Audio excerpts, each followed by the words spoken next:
Giles Thomas from muscleevent.com.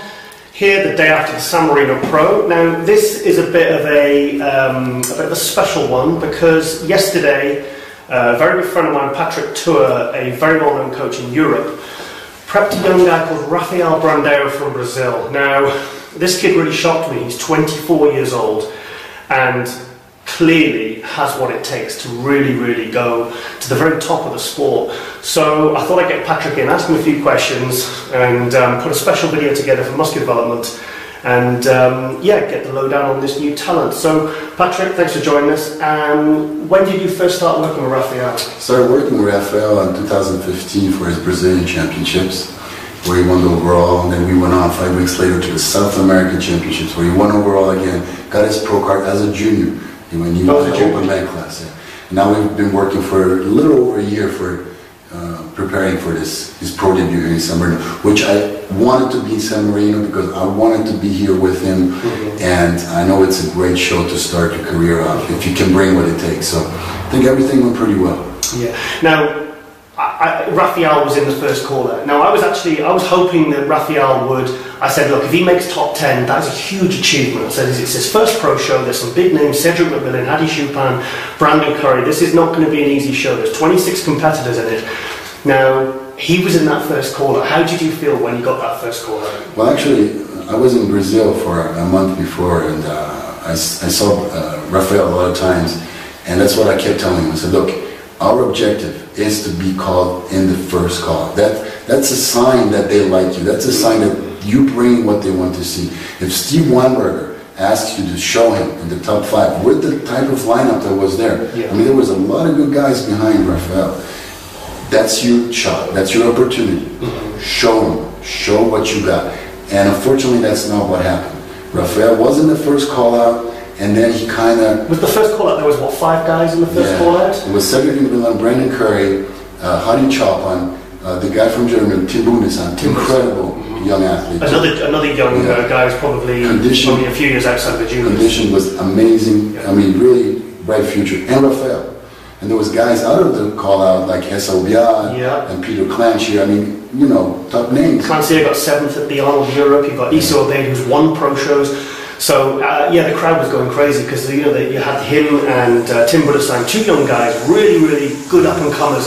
To be in that first call out, I mean, it had the audience going crazy. Yeah, the problem is when you get that chance, you're there for the first time. You need to do more than just poses. You need to do more than just right front of a bicep. You need to do more than just the side chest. You need to show what you got. And that's what I've been telling Rafael. Show more. You know, bring a little more to the stage. Bring a little charisma to the stage. Show those fibers. Push on those muscles. And he did not do that. He just was standing there. We spoke last night, and you obviously it was fresh after the show, and you were obviously getting very involved with your athletes, and it's you get very attached to these competitors. You know, maybe kind of reliving your own kind of bodybuilding. You know, so you know what it's like, and you were really irate. Like, why didn't I was like, oh, Rafael did fantastic, and Patrick was like, no, he didn't present himself the way I wanted to. You know, he can do better. And I said, well, look, he's 24 years old. I said, it, when Rosie did the first Olympia, it was like a rabbit in the headlights. I said, it must be so overwhelming. He's gone from being a junior to within a year standing on stage, getting call-outs with guys that like Cedric McMillan, who he said is one of his favourites. I mean, it must be. You're up there with your heroes, standing shoulder to shoulder. Yeah, I agree with you. The problem is you're a pro. You accept that pro card. You're getting paid for your job. And there's no excuses. If you're 24 or 44, it doesn't matter. You have learned your job. So when you step on that stage and you get that chance, I don't care how much experience you have. It's just a matter of showing that. You know, we've gone through so much. The prep is so hard. You go through, you know, so many difficult times through the prep. That those 2 minutes time, you have to be a warrior. You have to show, and he knows. And as a coach, the most frustrating thing is knowing that there are things there that have not been shown. Yeah. Knowing that he can show some things and only do it 80%. That's the most frustrating thing, is knowing that your product, in that case, is not being shown the way it really is. And that's frustrating. But surely, I mean, he's off to a great start. I mean, he's bringing fantastic conditioning. He's got beautiful symmetry. It's funny because I first saw him on Rafael on your social media newsfeed, and for some reason I thought he was short. I thought he might be like a 212 almost, you know, because he's not huge. But I thought maybe he's about 5'7". You know, I thought maybe he will do 212. So when I met him, I thought he was 26, and he says, no, he's 24 and he's 6 foot tall. And I was like, whoa, that guy's got beautiful wide shoulders, a tiny waist, he can do a vacuum.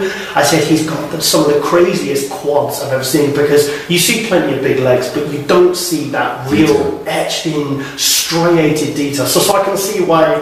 We should get a show in there. Yeah, so, I mean, he got 8th place, which I was a bit surprised by. I was speaking to one of the shadow judges behind me, and they heard me shouting for Rafael, and they said, I said, so where have you got the number 2? Number 2, yeah. I said, where have you got number 2? And he said, oh, I've got him 5th place. I was like, yeah, I'm hoping 5th, because he was in the first call out. I knew him and Tim were going to be, you know, Tim Body Shine were going to be doing well.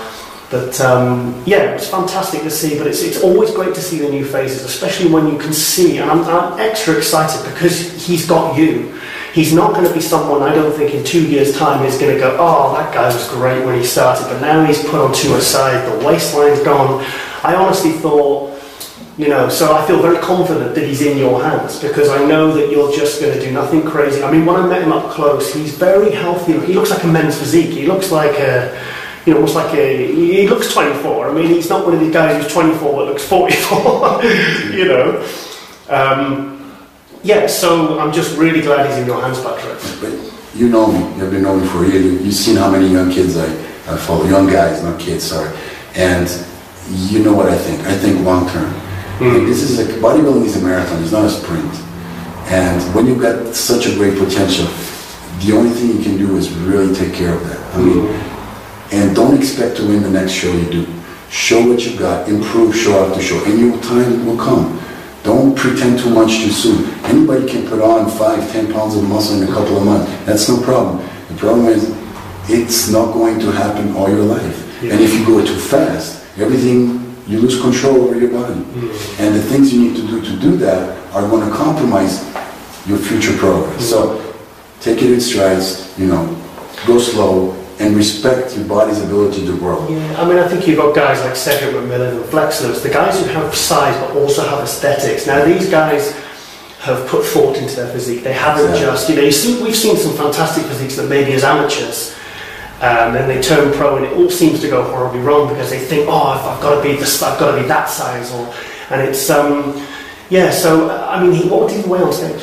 Around between 240 and 245, around 110 kilos. So he's not small, is he? He's not a small guy. He's tall, he's wide, so yeah. That weight doesn't look like much. He needs 10-15 pounds more. But he's got good aesthetics and he's got a good frame to build on. He kind of reminds me of that wide shoulders, almost like a kind of a Dennis Wolf with maybe even better balance. And he's got a really nice structure to build on. Okay, well, last of all, what's his next plans? Next plan is stop everything. Rest at least 3-4 months. Okay. Keep training right, you know, good nutrition, but you know, letting his body recuperate from this long prep, and then probably gonna compete again. Maybe next summer, next fall. Okay. But do a little more shows. Do a show in the US and bring an improved physique. Just little improvements, step by step, and within 2-3 years, I hope he's gonna fight for that first place in a pro show. That's the plan. I think he's top 10 Olympia within the next 2 years. I honestly think he's that good. And so we're going to be seeing him in stateside.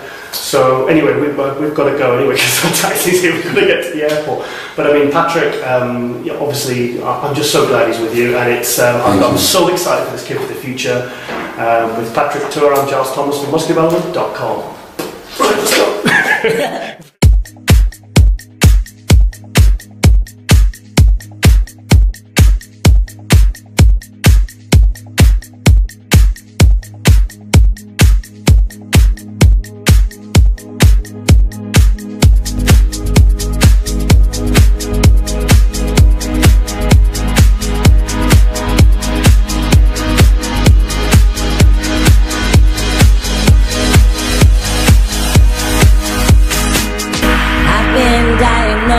'cause I sugar-coated crazy, and everybody knows that you can't save me, 'cause I like it. And I'm losing control, and I've half lost my soul, and I'm living in this limbo. I'm sugar-coated crazy, I'm sugar-coated crazy.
And I'm living in this limbo.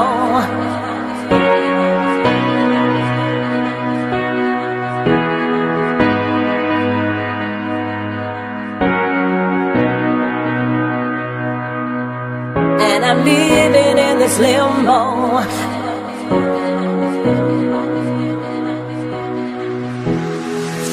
It's like a battle between good and bad, living in this limbo. And there's nothing below, and there's nothing above, just sugar-coated crazy. So I open up my sweet box and choose my delight. It's time for me and the music to unite. It's sugar-coated crazy, but I like it. Don't try to save me, 'cause I like it. I'm sugar-coated crazy, sugar-coated crazy. And I like it, and I like it, and I like it. I'm sugar-coated crazy, sugar-coated crazy. And I like it.